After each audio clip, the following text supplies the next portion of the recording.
Today represents a day of love and romance that has been celebrated for centuries across many nations. According to BusinessInsider.com, this year, U.S. consumers are projected to spend a record $25.6 billion on Valentine's Day, up to $23.9 billion in 2022, according to the National Retail Federation, and flowers will constitute 37% of the gift giving. 91% of those imported gift-giving flowers coming through the Miami International Airport. Miami and surrounding markets like Lakeland typically see a significant spike in reefer rejection rates as demand for a short period of time outweighs capacity. This year was no different, as reefer rejections in the Miami and Lakeland market nearly doubled over the last 2 weeks of January. According to DAT, in the 7 weeks to February 14th, an average of 500 truckloads per day will head north out of Miami, where just 3 carriers handle 80% of all flora volume. Historically speaking, volumes tend to fall near yearly lows in the Miami market in the days following Valentine's Day and typically start to gain some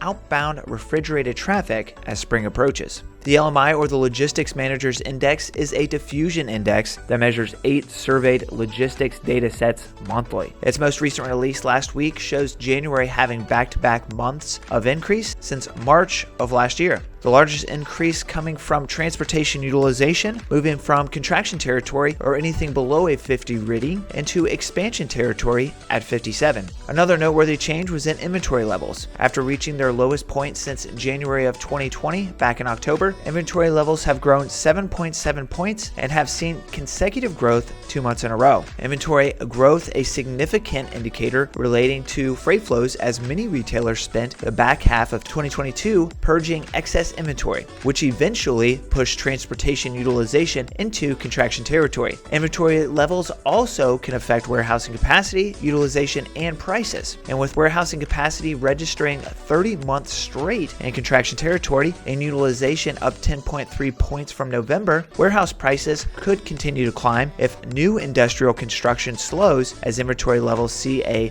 return to normal. In support of this idea, the report goes on to say that if 2023 is the return to normal that many in the industry are anticipating, we would expect to see inventories continue to climb slowly, peaking sometime in Q3. This has been your Bridge Logistics Market Update for the week of February 13th, 2023.